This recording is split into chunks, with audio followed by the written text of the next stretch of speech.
What's up, everybody? You tapped into the Purple Pocket Podcast, and it's your boy R.A.P. You know what I'm saying?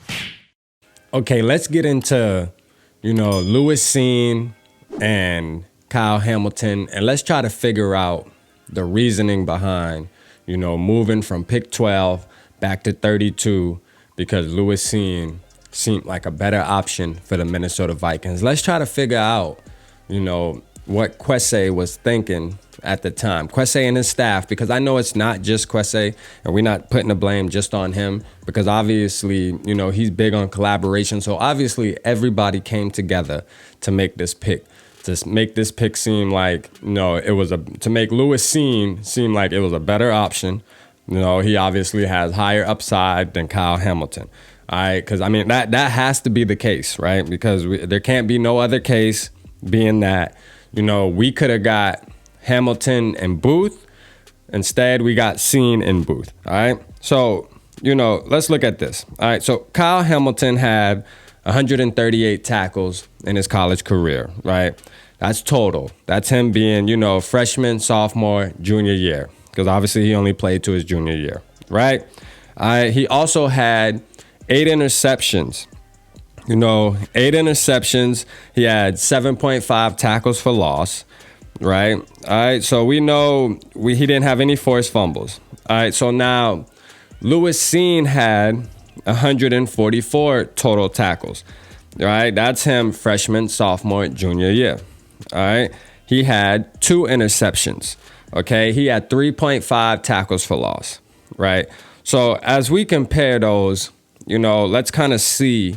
Let's kind of try to figure out. And I'm going to do this video. I'm going to let, everybody comment and y'all kind of break down what y'all think and why y'all feel like Lewis Cine was a better option than Kyle Hamilton, because I'm still trying to wrap my head around this. And this is going to be the last video kind of talking about what happened in the draft and why we did what we did. Because at the end of the day, I'm a Vikings fan to the death, and I'm going to ride with the decision, but I'm still trying to wrap my head around this one move, right? It's just this one move that I'm trying to wrap my head around.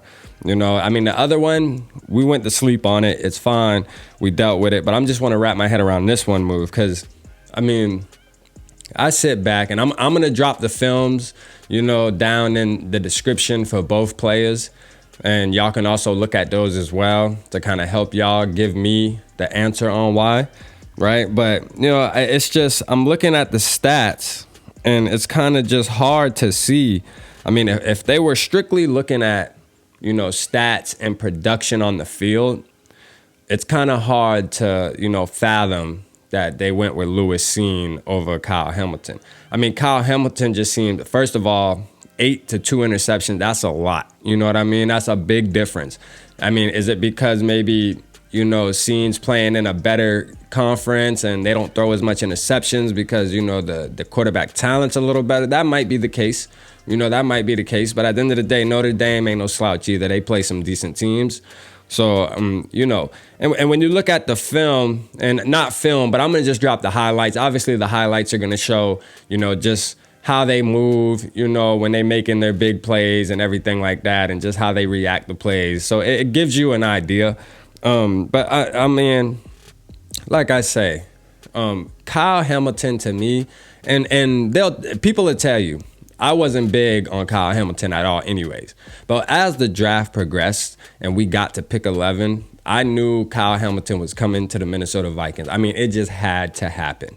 It just felt like one of those things that it had to have. There was no other option. All right.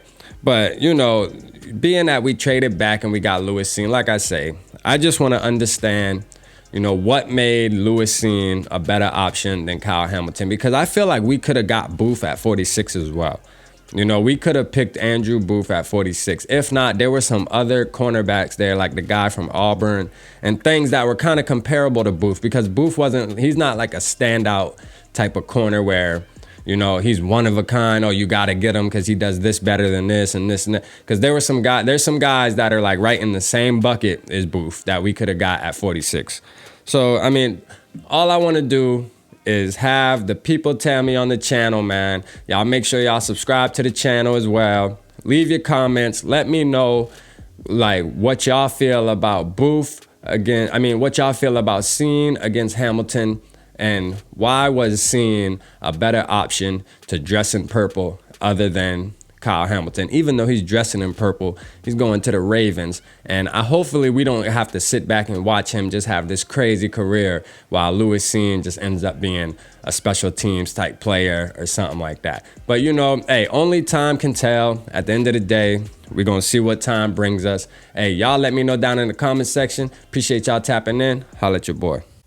Appreciate everybody for tapping into the Purple Pocket Podcast. Y'all make sure y'all hit that like, subscribe, and turn the notification bell on. Purple Gang.